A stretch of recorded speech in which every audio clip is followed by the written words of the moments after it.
Morning, everyone. Welcome to Business Morning on Sunrise Daily. Start from the global space.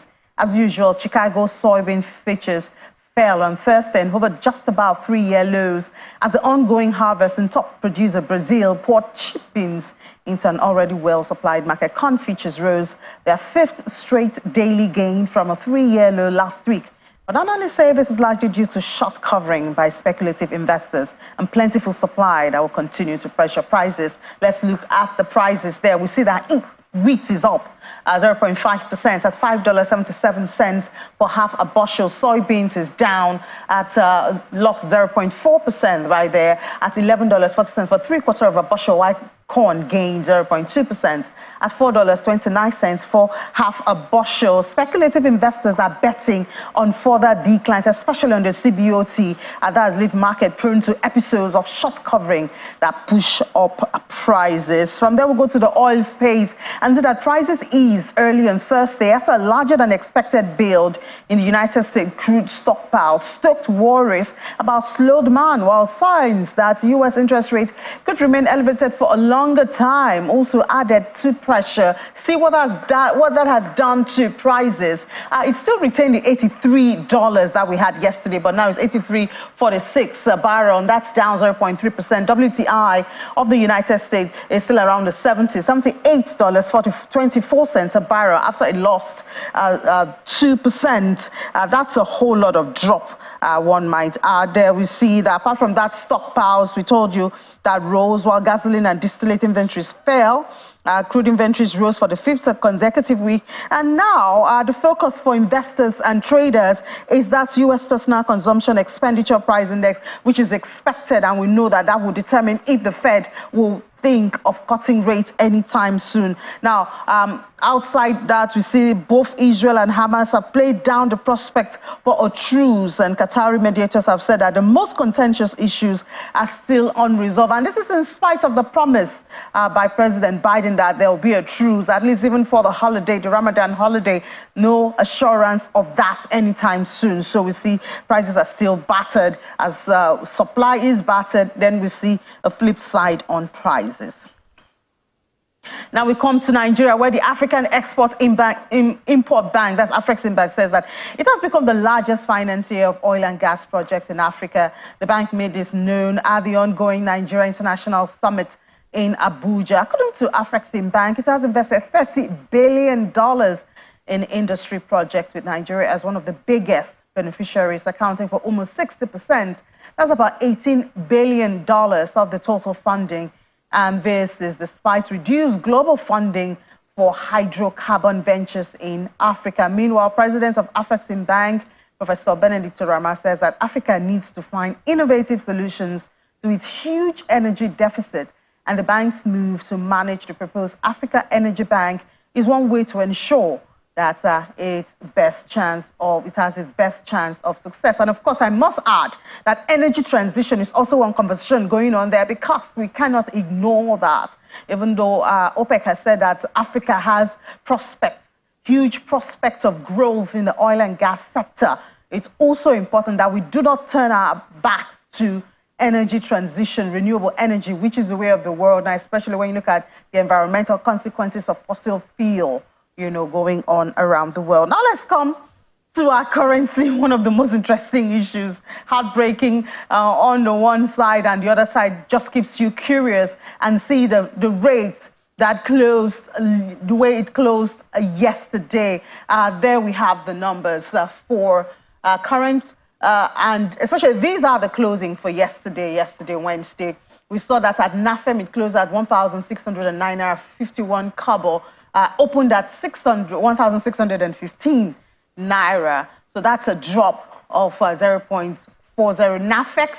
And then the BDCs, we see it's lowest at the BDC, and that's really curious, at this time, especially when we remember the conversation that the CBN governor said, as an MPC that was announced on Tuesday. We heard what he said was going to be stricter rules and all of that, so see now, BDC 1,450. But let's drill into this and a whole lot more, especially that ways and means. I actually missed that at the MPC. I was expecting the CBN governor to touch on that, but We didn't hear anything about Ways and Means at the MPC, and it's a major one. Good investigation and auditing is going on by the lawmakers. But anyway, let's delve into this with someone who's not afraid to say what he knows. Kelvin Emmanuel, he's a director of Obsidian Achena, Nigeria. Kelvin, good morning. Good to have you from Abuja. Normally we'll have you in the Abuja studio. Good to have you in Lagos. Thank you. Good morning. Thank you so much. So first of all, I mean, this issue of currency, we see circulars from the CBN everywhere. Is it making any impact? Is it still early days?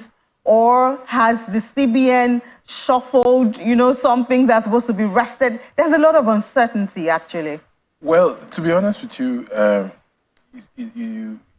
I think it's early days, but it's my assessment that the central bank is in the right direction.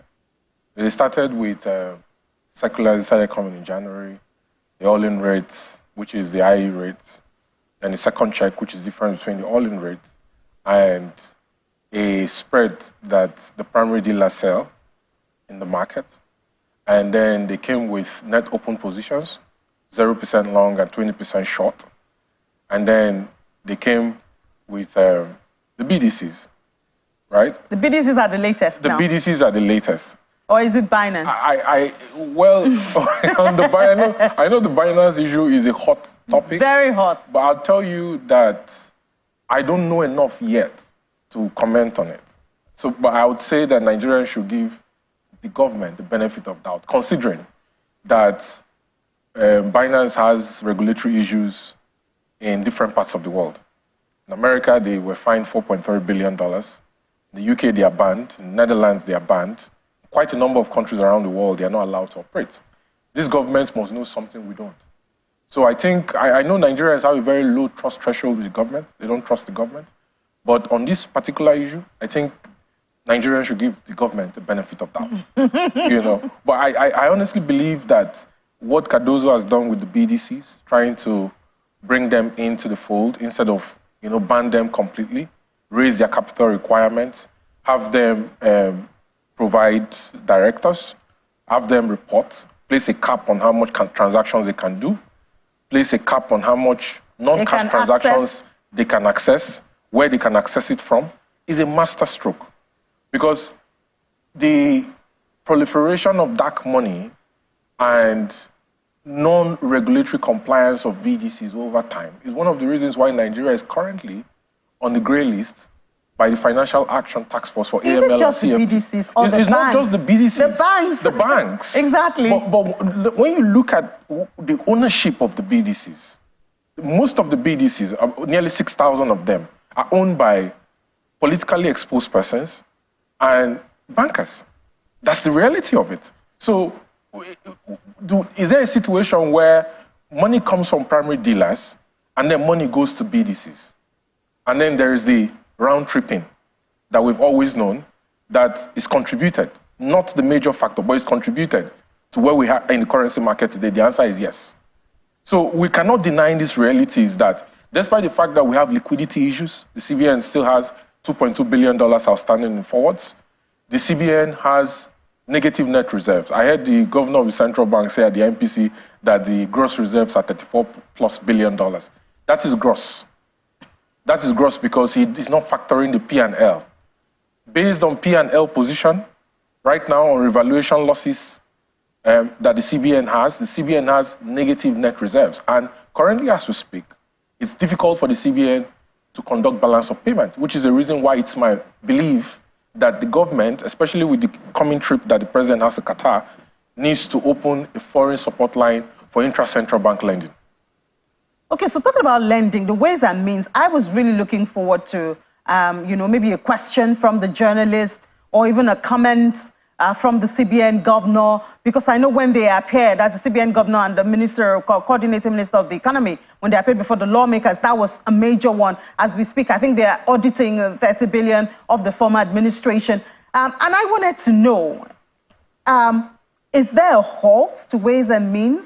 I read some report that until the federal government pays off the backlog, there's the auditing. So it's kind of unclear. What do you know about it? I know you're not in CBN. So, the Ways and Means total about 30.6 trillion naira.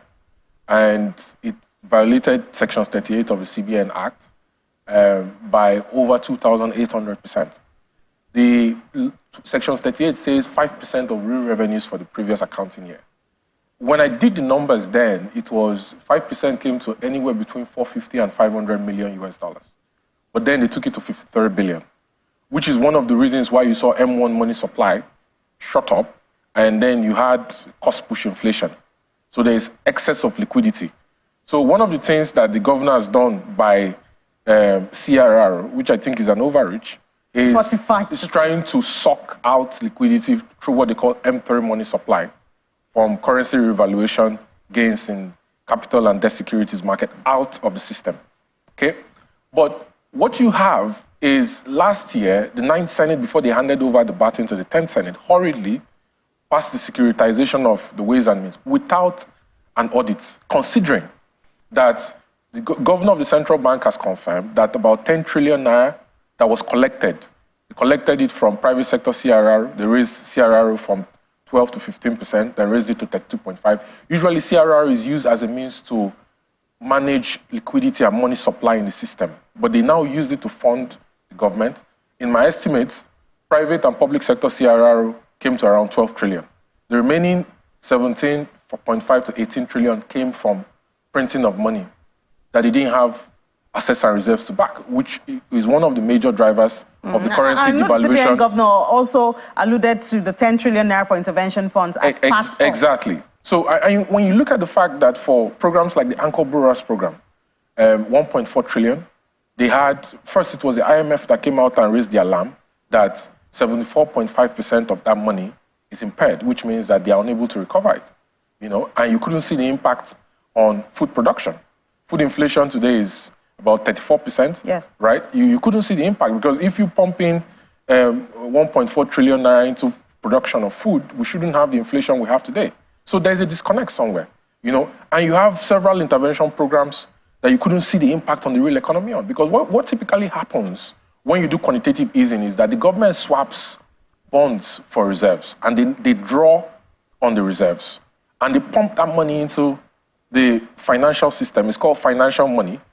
If your production in the real sector does not pay enough taxes to equate the money you pump into the system, then you have a glut of cash in the system, and inflation goes up. That was what happened. So I expect that the new draft that they're proposing, the Chairman Senate Committee on Banking, Insurance and Financial Services, is proposing a 10% cap. 9th Senate raised to 15%. He's proposing they raise it back to 10%. He's also proposing something I think is a master stroke. He's proposing that Ways and Means to the federal government must not exceed 10% of previous year's real revenue. But more than that, he's saying that after 3 months of advancing the government has to pay back the money. And if they don't pay back the money, the federal government has to be debited from their FAC receipts through a hard stop, an ISPO, an irreversible standing payment order, that when FAC is paid, the federal government's share of FAC will be debited from source if they refuse to pay the money. But that implementing that would be another thing. We could have it on paper, because it sounds like, there's no way the federal government can escape not paying the Ways and Means, especially after 3 months, or the one that has been owed. And we're still awaiting the result of the audit of the Bafesi, of the former administration. But the thing is, we always talk about the political will. We have it on paper, it can be taken from FAC, then the state governments will come to say, oh, if you touch FAC, you're going to affect my allocation. Then how do we handle things like that? No. So, in fact, I had to check the legality of this particular clause that is being proposed by the Chairman Senate Committee on Banking when it was read to the Senate. I had to check the legality. It's saying that the federal government of Nigeria is the federal, state, and local governments. Yes? Now, take, for example, that a bank borrows 10 billion naira, and the bank tells the state government that before we sign off on giving you the 10 billion naira loan you want to use for your state, you're going to have to sign an irrevocable standing payment order. That order will be sent to FAC. As soon as your allocation is credited, we'll debit the payment from source. We'll not wait for you to willingly want to pay us, we'll debit it from source. So what they're saying is that the federal government has its own share of FAC, not states, not local government. The federal government's share of FAC, when FAC allocation is credited, So you know it's 55, 29, 16. The federal government's 55% of FAC allocations will be debited from source. It's an ISPO. And an ISPO is a legal contract that is not reversible. Okay, so we hope, well, we'll see. I mean, it's not yet a law. It hasn't gone through the processes yet. So we'll see how that ends. And of course, we need to follow the ways and means because it's a major contributor to inflation in the country. Yes, it's a major contributor. And I'm surprised that not until 2021 or 2022, Nigerians didn't understand how ways and means contributed to the situation we have today with currency devaluation and inflation. And it's very important. It's very important because one of the other proposals that was made in this draft submission to the Senate floor, sections 50, that talks about audit and transmission of audit to National Assembly and publication of audit to Nigerians, that was not done for 7 years until 2023, okay? It says that if the central bank fails to do audit, to show its books, to show its positions, to comply with the CBN Act as amended, the president is obligated to remove the governor after he's reminded by National Assembly. And I guess that's why they're talking about the tenure of the central bank governor now. Which is very important. I actually support that proposal that the central bank governor should be a single tenure of 6 years. I think it's very important that CBN governors don't stay too long in the office, that they become too comfortable and become political. All right, Kelvin Emmanuel, thank you so much. Director of CDN Achena, Nigeria. Thank you for your time. Thank you for having me.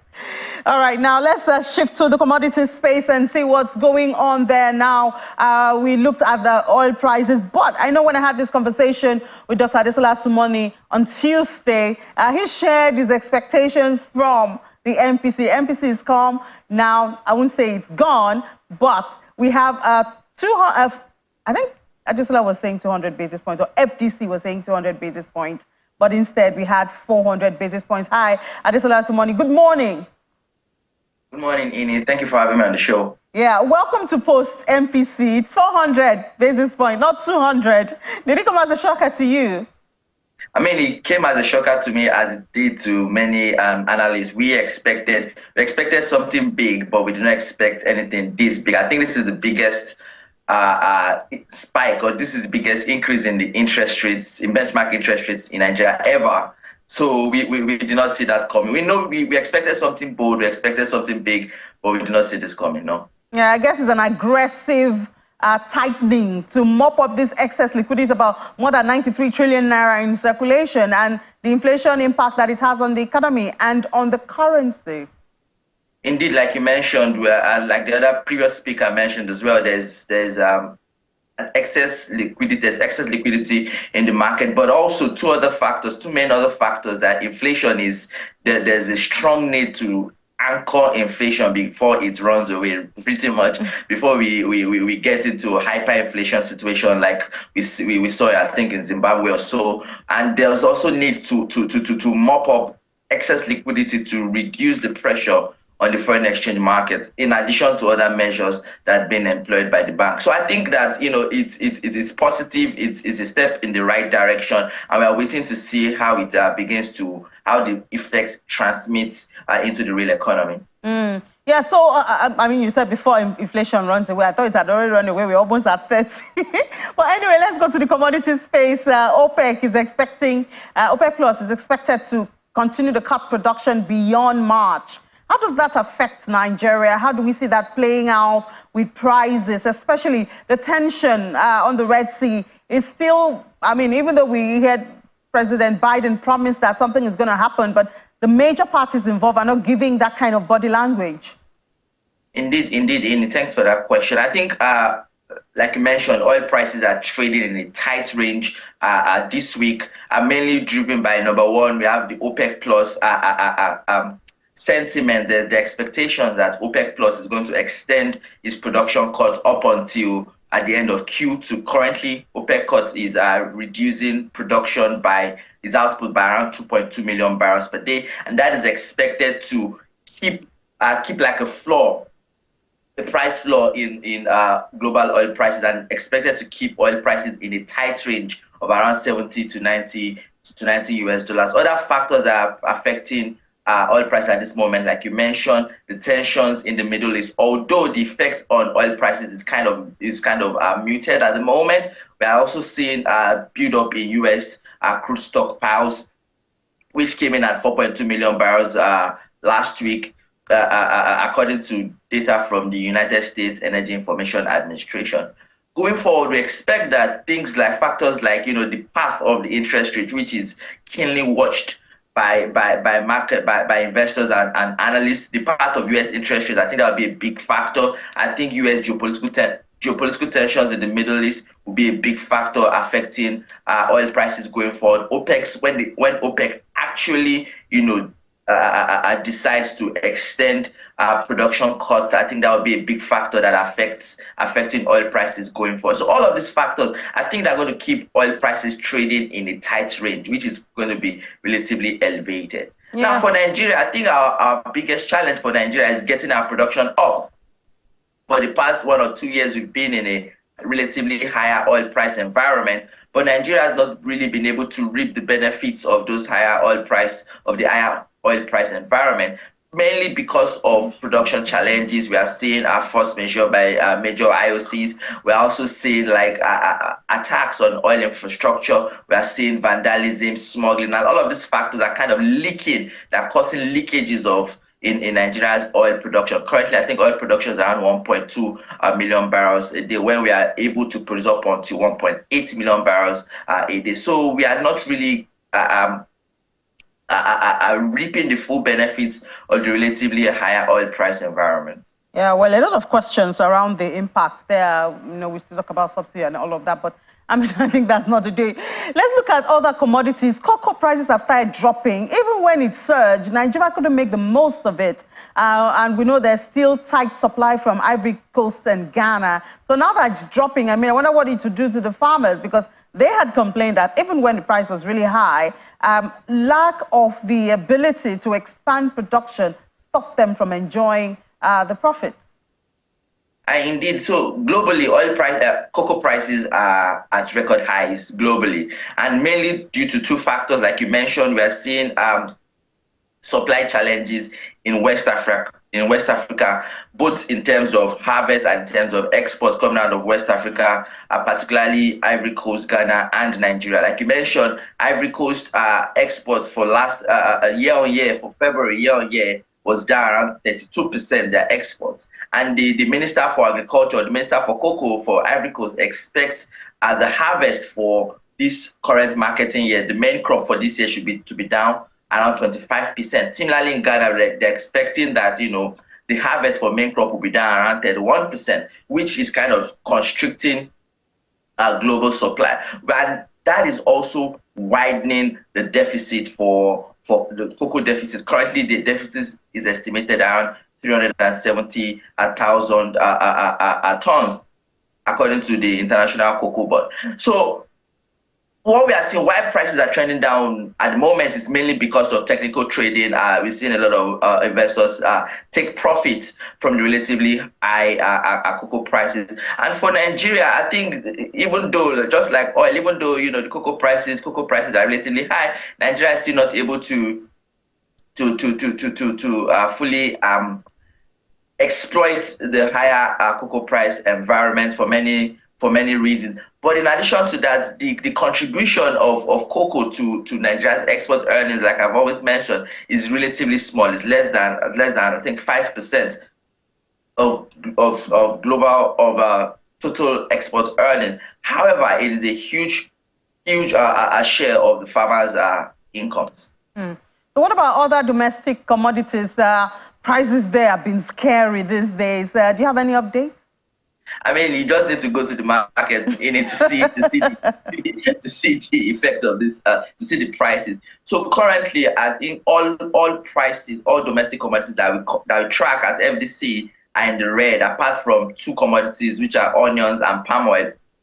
We're seeing peppers up 100%, a basket of pepper up 100% to around 60,000 naira. We're seeing cement up 50 kg bag of cement up 67% to 9,500. We are seeing flour up 20%, a 50 kg bag of flour up 20% to 55,000. So generally, things are not looking good at the moment, but they're going to get slightly worse before they get better. But I think it's important to note that, following the central bank's, the Monetary Policy Committee meeting on Tuesday, there has been some respite in the FX markets, particularly in the parallel markets. We've seen that we've seen the currency appreciate to around 1,400 against the US dollar, which, if it is sustained, I think also because of the sanity that's coming into the BDC sector, we expect also some injection of FX. The central bank has said they're going to inject some FX into the market,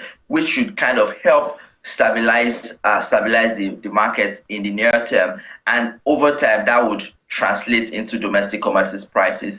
I also think it's important to note that the federal government has also released some grains from the strategic reserve, which is expected to kind of taper the prices of domestic commodities. Although I should also add that Ramadan is coming, which is characterized by high demand for commodities. So there's these factors affecting our commodities prices at the moment. But I believe that the prices are going to trend downwards over time eventually, as the FX situation begins to stabilize and the release of grains from strategic markets, from strategic grains from strategic reserves, I beg your pardon, begins to trickle into the markets. Yeah, thank you so much, Dr. Adesola Somoni. We certainly hope that the gap between when these things are done and when we feel the impacts will be shortened. Thank you for your analysis this morning, and you have a great day. Thank you for having me. All right, in just a minute or two, let's do a bit of the market and see how the market closed yesterday. Starting with the NGX, it's still a negative trade for the NGX. Yesterday, the market was down more than 1%. And yes, we have sustained that loss of the 100,000 points right there. We'll talk about this during Business Incorporated.